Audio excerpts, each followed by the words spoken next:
Bonjour à tous. Aujourd'hui, nous n'allons pas parler de théorie. Ce que vous allez entendre n'est pas une supposition. C'est une histoire dont presque personne ne parle. Non pas parce qu'elle est fausse, mais parce qu'elle dérange trop pour être admise. Au cœur de la Roumanie, sous une ancienne montagne, quelque chose a été découvert. Quelque chose qui n'aurait jamais dû l'être. Un tunnel, une salle et une technologie qui ne semble pas venir de l'humanité. Ce récit n'est pas une fiction. Il est tissé à partir de témoignages, de documents et de silences. Bienvenue dans l'un des secrets contemporains les plus soigneusement gardés. Bienvenue dans les archives secrètes.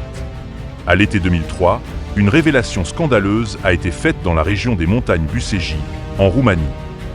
Le département occulte ultra secret des services de renseignement, connu sous le nom de département 0, a percé le mystère de cet endroit, une découverte qui pourrait bouleverser à jamais le destin de la civilisation humaine.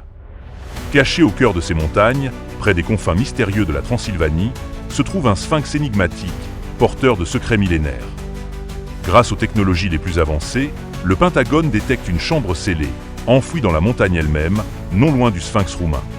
Cette chambre est protégée par une barrière énergétique, une preuve incontestable que ce lieu dépasse l'entendement humain.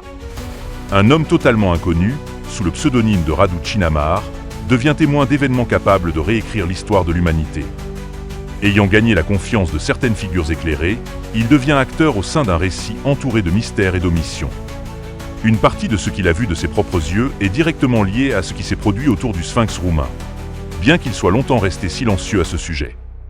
Aujourd'hui, nous plongeons dans le témoignage de Radu Chinamar, qui dévoile pour la première fois des détails exceptionnels concernant des documents classifiés, des fichiers confidentiels et des expéditions menées par les services de renseignement, souvent liés à des technologies antiques ou même extraterrestres. Qu'ont-ils découvert? Quel est l'impact pour nous aujourd'hui? Et quel est le lien avec les pyramides d'Égypte? Vous le découvrirez dans la première partie consacrée au sphinx roumain et aux révélations de Radu Chinamar, ici, sur la chaîne Le S'Archive Secret. Bienvenue! Chinamar affirme que la Roumanie n'a jamais pris d'engagement définitif concernant le maintien du secret autour de cette découverte. Cependant, ni les délais des accords, ni les détails réels de ce qui s'est produit ne sont aujourd'hui connus du public. Voici l'opinion qu'il partage à ce sujet. Pour l'instant, les méthodes employées pour dissimuler toute tentative d'accès à ces découvertes sont la désinformation et l'absence totale de preuves matérielles. La tâche n'est pas simple, mais jusqu'ici, elle a été accomplie avec succès. Toutefois, selon moi, cette situation ne pourra pas durer indéfiniment. Nous analyserons ces éléments plus en détail dans un instant. Mais avant cela, il est essentiel de présenter, étape par étape, tous les fragments qui ont mené à cette découverte extraordinaire sur le territoire roumain. Parallèlement, le Pentagone mène plusieurs programmes militaires secrets, dont l'un est dédié à l'espionnage géodésique. Des sommes astronomiques y sont investies dans des technologies qui dépassent largement les connaissances scientifiques actuelles. L'origine de ces technologies fabuleuses reste, bien sûr, classée secret défense. Et la raison de ce silence ne peut être qu'imaginée.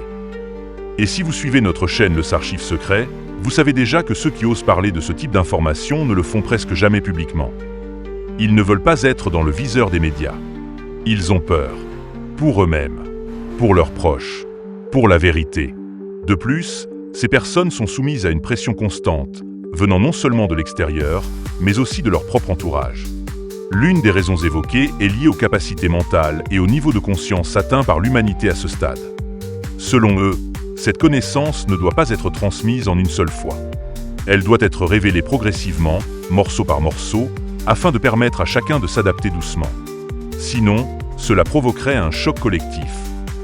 Ils affirment que les technologies dont ils disposent actuellement dépassent notre rythme de développement d'environ 20 ans.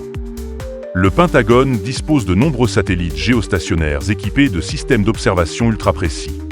En 2002, l'un de ces satellites, utilisant une technologie basée sur des ondes, détecte une structure anormale à l'intérieur d'une zone montagneuse de Roumanie, plus précisément dans le massif des Bucegi. Au départ, les analystes pensent avoir affaire à une formation karstique étrange, comme celles identifiées ailleurs dans le monde. Mais très vite, il devient évident qu'il s'agit de toute autre chose. Des spécialistes du département d'analyse des données secrètes du Pentagone informent ensuite leurs supérieurs qu'il y a 3 éléments majeurs qui soulèvent de graves interrogations concernant les données enregistrées dans la zone des Bucegi.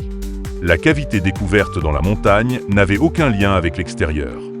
Elle se trouve entièrement dans la masse rocheuse, à une certaine profondeur, sans aucune ouverture visible en surface. La formation avait l'apparence d'un tunnel, mais pas n'importe lequel. Les données décrivent une structure extrêmement symétrique qui s'incurve brusquement sous un angle précis de 26 degrés, pointant directement vers le centre de la montagne. Le tunnel suit une trajectoire parfaitement droite. Il commence environ à un tiers de la base de la montagne et continue sans déviation. Mais c'est le troisième élément qui provoque le plus grand choc parmi les analystes du Pentagone. Le balayage satellite révèle 2 barrières massives, intégrées dans la roche solide, bloquant l'entrée et la sortie du tunnel. À ce moment-là, Radu reçoit d'une source secrète la possibilité de voir une esquisse informatisée de la mystérieuse structure à l'intérieur de la montagne. Le schéma est couvert de chiffres codés et de données techniques. Les zones bloquées y sont marquées en rouge, ce qui indique qu'elles rejettent toute forme de sondage ou d'analyse, comme si quelque chose voulait rester caché à tout prix. Ceux qui ont eu connaissance du cas arrivent tous à la même conclusion. Il s'agirait d'un type de barrière énergétique à haute fréquence, totalement imperméable. Cette hypothèse est le fruit d'une élimination méthodique de toutes les autres possibilités. Phénomènes géologiques, perturbations magnétiques naturelles, présence de métaux ou de minerais rares. Mais tout cela mène inévitablement à une question extrêmement délicate. Qui a créé tout cela? La première barrière énergétique, située à l'entrée du tunnel, a été érigée comme un mur, bloquant complètement l'accès. La seconde, en forme de dôme ou de coque hémisphérique, se trouve à l'autre extrémité du tunnel, barrant la sortie. Plus on s'enfonce, plus on se rapproche du centre de la montagne et de ce qui y est caché. Il se dit que plusieurs unités militaires, y compris chinoises, ont tenté à maintes reprises de franchir ces barrières énergétiques. Des rumeurs suggèrent même que Hitler aurait envoyé des équipes spéciales pour explorer cette zone, espérant accéder à ce savoir oublié. Mais aucun n'a réussi à passer. Ceux qui s'en sont approchés rapportent une expérience étrange. Cela commence par un léger mal de tête, qui devient rapidement une douleur intense, suivie de nausées, vomissements et d'une série de réactions mentales violentes. Tout semble conçu pour empêcher toute progression vers le cœur du secret. Certains moines, formés de manière très spécifique, consacrent leur vie à la surveillance de ces grottes. Ils y entrent et en sortent chaque jour, parfois 1 ou 2 fois, mais ce n'est pas possible pour un individu ordinaire. Cela exige un entraînement mental très particulier, étroitement lié aux entités présentes à l'intérieur. Comme on le dit souvent, tout le monde ne peut pas entrer librement. Le Pentagone, de son côté, n'a jamais pu comprendre pourquoi le tunnel suit une trajectoire en zigzag vers la zone centrale de la montagne, ni la signification de l'angle précis de 26 degrés récurrent dans la structure. L'ensemble de la formation est orienté horizontalement par rapport au sol, tandis que la principale barrière énergétique est verticale, projetée exactement sous la formation rocheuse connue sous le nom de Babel. L'axe vertical émerge à environ 40 mètres entre les Babel et le sphinx de Buséji. L'une des sources secrètes de Radu Chinamar révèle le chemin le plus rapide, le plus simple et le plus direct vers l'intérieur de la montagne. Et une énigme demeure. Comment ces structures ont-elles été construites sans accès extérieur? Tout indique qu'elles ont été créées de l'intérieur, sans aucune ouverture visible à la surface. On peut supposer qu'il s'agit là d'une mesure extrême de sécurité, destinée à préserver l'intégrité du lieu et à en interdire l'accès à toute entité non autorisée. La seule explication plausible pour la technologie utilisée serait que, d'une manière ou d'une autre, l'entrée principale du tunnel a été volontairement scellée, immédiatement après l'activation de la barrière énergétique de protection. La construction d'une telle structure nécessite non seulement d'énormes quantités de roches, mais aussi une technologie bien au-delà de nos capacités actuelles.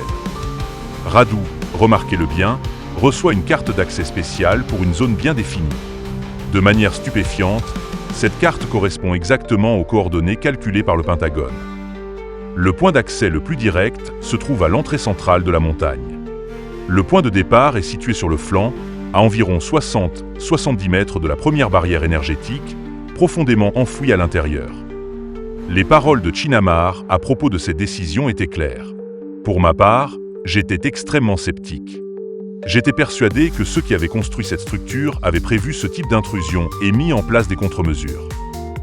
Mais sa source garantit un soutien technologique de pointe, fourni par l'armée américaine. Il s'agissait d'un dispositif spécialisé capable de percer la roche avec une puissance extrême, utilisant un jet plasma combiné à un champ magnétique rotatif.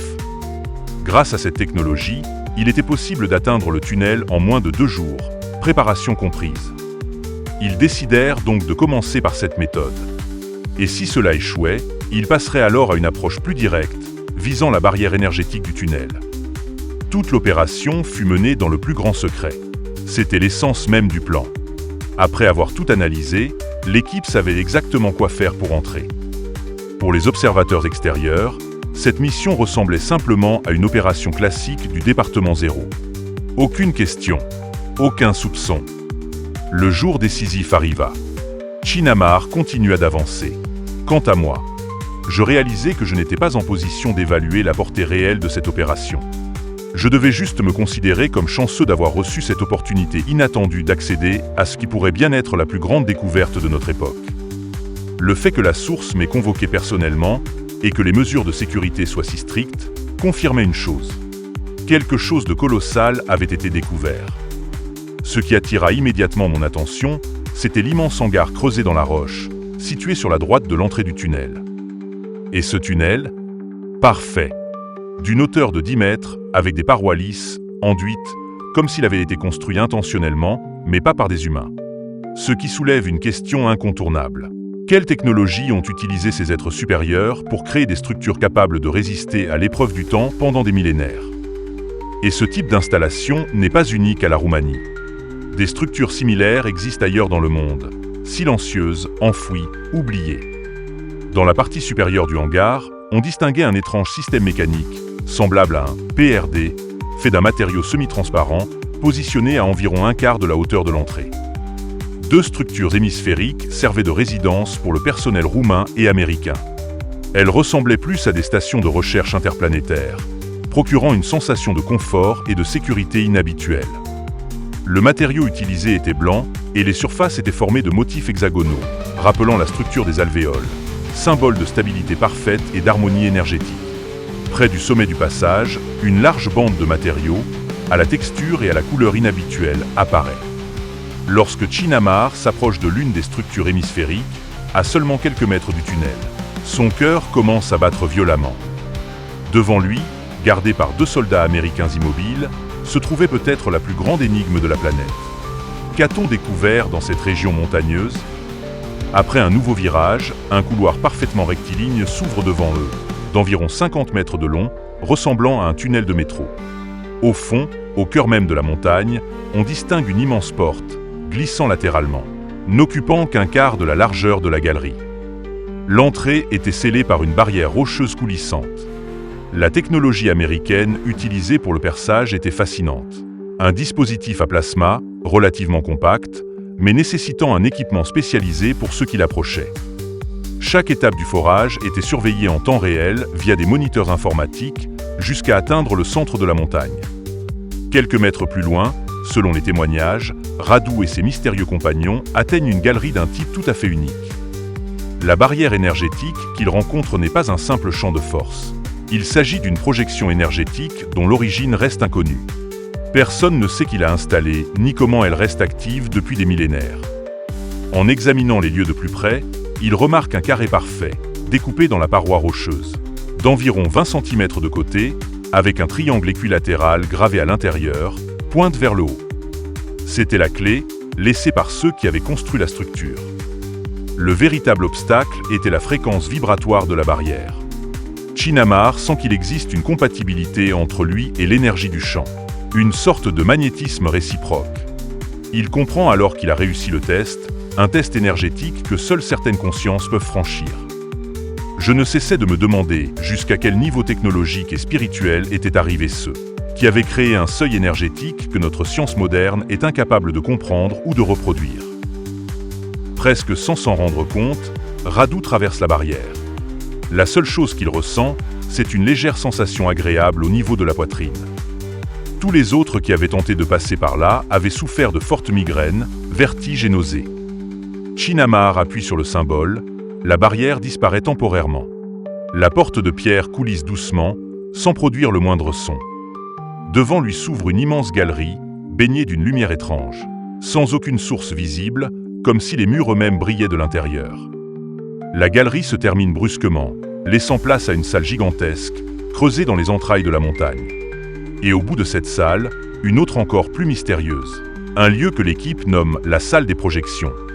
Circulaire, parfaitement symétrique, et contenant quelque chose capable de tout bouleverser. La salle des projections. Rien que le nom semble être un murmure venu d'un autre temps. Mais ce que l'on ressent en y entrant ne peut être exprimé avec des mots humains. Chinamar raconte qu'au moment même où ils ont franchi le seuil, quelque chose a changé profondément. Ce n'était plus la terre. L'air semblait plus dense. Le silence absolu. Le temps suspendu. Le sol, semblable à celui de la galerie précédente, semblait vivant. Recouvert de motifs organiques pétrifiés, mais agencés avec une précision technologique impossible à expliquer. Tout autour d'eux était inconnu, comme si les lois de la réalité avaient été légèrement modifiées. Les murs eux-mêmes semblaient observer leur présence, silencieusement, mais intensément. Au fond de la salle, une gigantesque masse rocheuse, fusionnée avec la montagne, atteignant près de 12 mètres de haut. Et dans cette paroi, 3 tunnels colossaux, un au centre, 2 parfaitement symétriques de chaque côté. Une lumière verte en émanait, pas une lumière artificielle, mais une lueur vivante, presque consciente. Le long des murs s'étendaient des structures en pierre en forme de T. Elles vibraient, pas de manière visible, mais dans l'âme de la salle. Elles semblaient conserver une mémoire, une présence ancienne. Des écritures étranges y étaient gravées, complexes, incompréhensibles, faites de triangles, cercles, spirales, agencées selon une logique venue d'un autre niveau de conscience. De chaque côté de la pièce, 10 tables, 5 par paroi, chacune taillée dans une matière indéfinissable. Sur certaines, des objets inconnus, ressemblant à des instruments scientifiques, mais rien de ce que la science terrestre connaît. J'ai essayé de déplacer l'un d'eux, dit Radu, mais il était solidement ancré, comme s'il ne faisait pas partie du sol, mais du tissu même de la réalité. Les câbles étaient fins, légers, souples. À l'intérieur, on voyait des impulsions lumineuses glisser comme des filaments d'énergie vivante. Tout autour, une fine couche de poussière orange, telle une empreinte du temps suspendu. Et puis, survient la révélation. La raison pour laquelle cette salle est appelée la salle des projections. Quand une personne se plaçait devant l'une des tables, une projection apparaissait. Pas un écran, pas un hologramme. Une présence vivante, tridimensionnelle, haute de 2,5 mètres, colorée, en mouvement constant. Et surtout, elle réagissait à la personne qui se tenait devant elle. Elle s'activait sans commande, sans mots. Seulement par l'intention, par la pensée. Que veux-tu apprendre? Que veux-tu voir? Quelle vérité cherches-tu? La projection répondait. Elle révélait exactement ce dont l'être avait besoin. Ni plus, ni moins. Ceux qui connaissent l'univers de Superman se rappelleront peut-être la forteresse de solitude, ce lieu où Clark Kent retrouve les derniers souvenirs de Krypton, les archives, la sagesse, la technologie perdue de son peuple. C'est exactement cela. Mais ici, ce n'est pas de la fiction. C'est réel. C'est la véritable salle des projections, où le savoir ancien rencontre l'âme de celui qui ose le chercher. La salle des projections, version complète. Bien sûr, nous aurions aimé vous montrer tout cela à l'écran. Mais il n'existe aucune caméra, aucun objectif assez sensible pour capturer ce que vous allez entendre. Alors nous vous demandons simplement, fermez les yeux et imaginez. Imaginez que vous êtes là, dans cette salle silencieuse, cachée au cœur de la montagne. Car ceci n'est pas un simple récit. C'est un accès à un souvenir oublié que certains portent encore en eux. Chinamar pose doucement la main sur l'un des plus grands carrés de la surface. Une lumière s'élève lentement et en un instant, une image tridimensionnelle apparaît. Mais ce n'est pas une image générique. C'est son propre corps. Il le comprend dès qu'il reconnaît un ancien signe distinctif sur sa main. Le système avait scanné, analysé et recréé son anatomie dans les moindres détails. Je ne bougeais pas, et pourtant je voyais mon corps, organe après organe, comme si j'étais projeté hors de moi-même, et que je regardais l'intérieur de mon être à travers les yeux d'une intelligence supérieure. Si son doigt s'éloignait du carré, l'image revenait à des représentations de plantes, d'animaux, de systèmes biologiques terrestres et non terrestres. S'il l'approchait du centre, ses organes internes s'ouvraient comme des pages d'un livre vivant. Chaque geste sur la surface du carré déclenchait un zoom, une rotation, un déplacement, jusqu'à atteindre les cellules, puis leur noyau, puis le niveau moléculaire. J'étais stupéfait. On pouvait voir la matière vivante se plier, se révéler, jusqu'à l'échelle du noyau atomique. Comme si chaque parcelle de mon être était une archive cosmique. Et soudain, une pensée surgit. Comment une technologie aussi avancée a-t-elle pu rester ici, cachée pendant des millénaires? Qui a construit tout cela? Et surtout, pourquoi maintenant? Mais ce n'était que le début. Lorsqu'un autre carré était touché, il s'illuminait d'une teinte orange, et des symboles inconnus apparaissaient. Des lignes, des spirales, des formes géométriques, une langue non parlée, mais ressentie, qui ne s'adressait pas au mental, mais à l'âme. Et lorsqu'on touchait deux carrés à la fois, par deux individus différents, le système passait à un autre niveau. Il analysait les profils génétiques des deux personnes et affichait leur compatibilité moléculaire. Pas seulement au niveau biologique, mais vibratoire, énergétique, émotionnel. Ce n'était pas seulement une cartographie génétique. C'était une proposition de création hybride. Le système nous montrait comment fusionner, comment créer une nouvelle forme de vie. Et il détaillait exactement comment y parvenir si on le choisissait. Tout était écrit. Les étapes, les conditions, les conséquences. Un guide complet. Ce jour-là, je n'ai pas vu de la technologie. J'ai vu un legs. Le legs de ceux qui, peut-être, nous ont créés. Pas comme une erreur, mais comme un plan hybride, réfléchi, multidimensionnel. Dans la salle, il y avait aussi des projections d'autres domaines du savoir.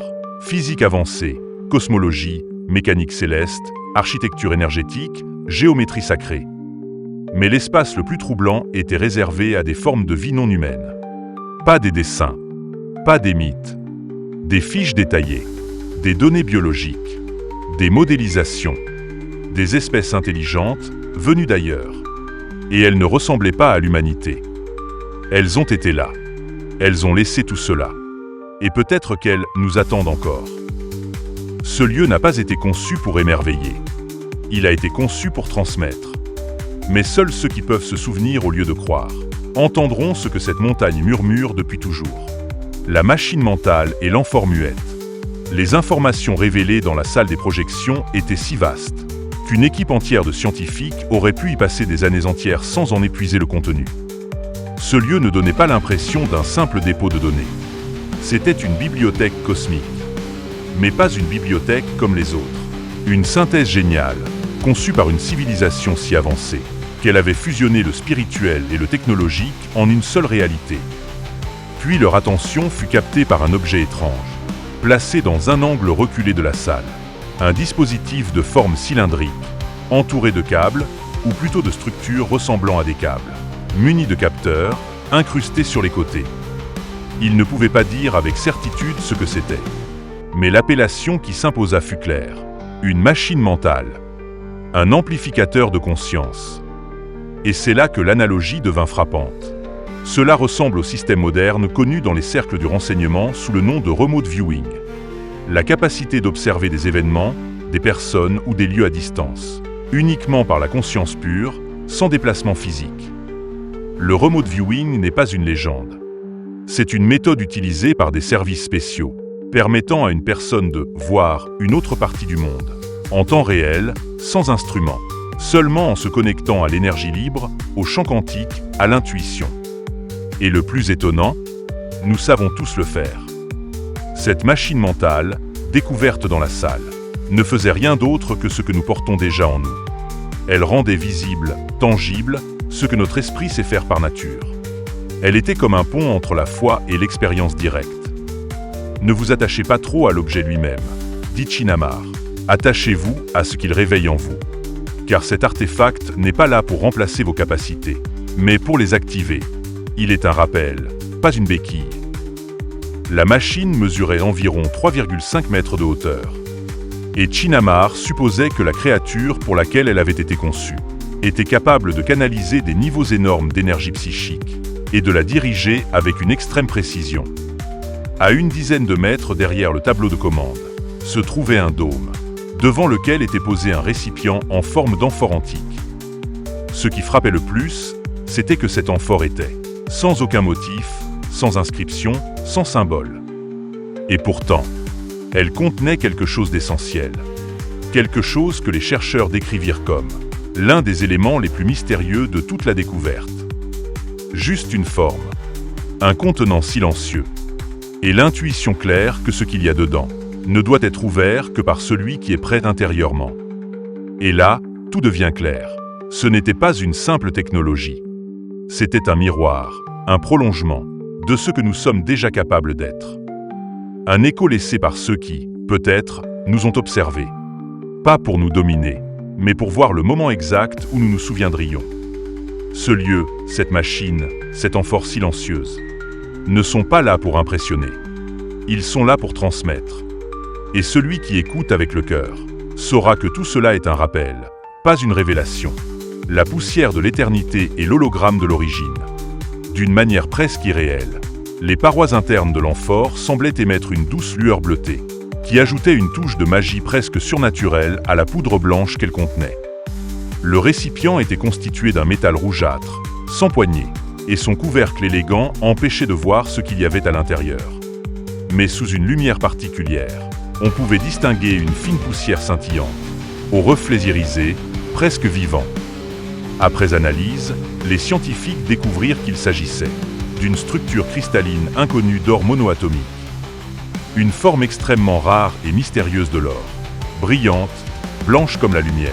Ces atomes disposés en grille bidimensionnelle, contrairement à leur traditionnel, jaune, dont la structure est tridimensionnelle. Ce type d'or, en poudre pure, est extrêmement difficile à obtenir, et n'est mentionné que dans quelques anciens textes alchimiques, principalement au Moyen-Orient. Même la science moderne, avec tous ses moyens, n'est pas encore capable de produire un tel niveau de pureté. Et pourtant, des effets thérapeutiques incroyables ont été observés, notamment sur les tissus vivants, en particulier sur leur capacité à se régénérer. Ce qui rend cette poussière si précieuse, c'est sa capacité à stimuler certains courants énergétiques et à modifier la structure des cellules, en particulier des neurones.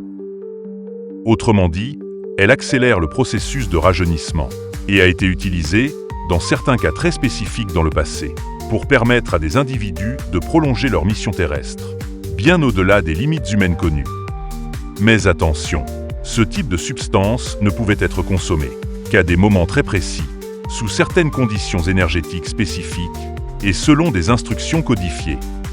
Celui qui suivait le protocole à la lettre pouvait vivre des décennies, voire des siècles, sans altération de son apparence physique. Cela reste inconnu du grand public. Mais il existe de nombreuses histoires étranges concernant des êtres à la longévité mystérieuse. Et alors la question se pose. Le comte de Saint-Germain, ce mystérieux alchimiste, voyageur des âges, est-il un simple mythe ou a-t-il utilisé ce même savoir pour traverser les siècles, toujours avec le même visage, le même regard, la même présence? Les chercheurs découvrirent alors quelque chose d'encore plus déconcertant. La poudre blanche n'était pas composée uniquement d'or monoatomique. Elle était mélangée à un autre élément, inconnu sur Terre à ce jour. Et à ce moment-là, Chinamar se tenait devant un carré lumineux, juste en face du dôme contenant l'amphore. Lorsqu'il y posa le pied, une immense projection holographique se déploya soudainement, à partir d'une fente discrète sur le dôme. Des éléments en mouvement flottaient devant lui, comme des constellations vivantes. Il comprit alors que c'était une présentation condensée, des origines les plus anciennes de l'humanité. Ce n'était pas simplement une histoire. C'était une révélation. Elle contenait des informations sur les véritables racines cachées de notre espèce. Et sur ce sujet, Chinamar déclara « J'ai été convaincu de la fausseté de la théorie de l'évolution de Darwin, du moins en ce qui concerne l'espèce humaine. L'erreur ne réside pas tant dans la théorie en elle-même, mais dans l'ignorance totale des éléments spécifiques qui se sont produits sur Terre, dans un passé aussi ancien qu'inimaginable. Ce que cette projection montrait, c'était l'oubli programmé de notre origine, une réinitialisation de l'histoire et la mémoire d'un pacte oublié entre les étoiles et les âmes. La véritable histoire de l'humanité et l'opération Cheval de Troie.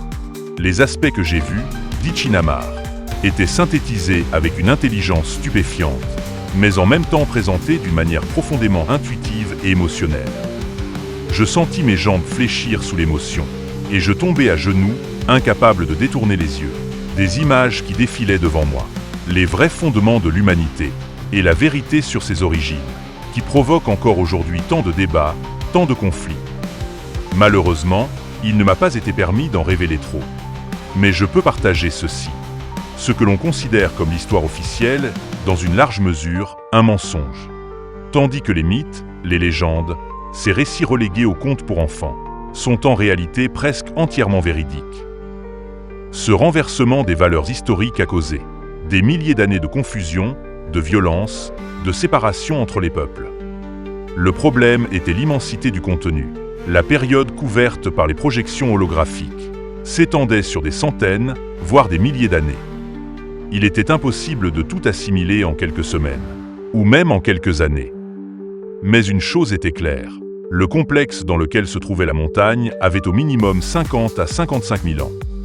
Et pourtant, les leçons étaient formulées avec une clarté bouleversante, d'une simplicité désarmante, mais en même temps remplies d'un tel niveau de détail qu'il serait facile de s'y perdre si l'on n'était pas prêt à les recevoir. J'ai vu la vérité sur la civilisation égyptienne et la manière réelle dont ces structures furent construites. Une vérité totalement différente des absurdités encore soutenues par l'égyptologie moderne. J'ai vu ce qui s'est réellement passé lors du grand déluge et où se trouvent les racines des races humaines qui ont suivi. Au départ, je pensais que les projections s'arrêteraient à la création de la montagne. Mais j'ai été surpris.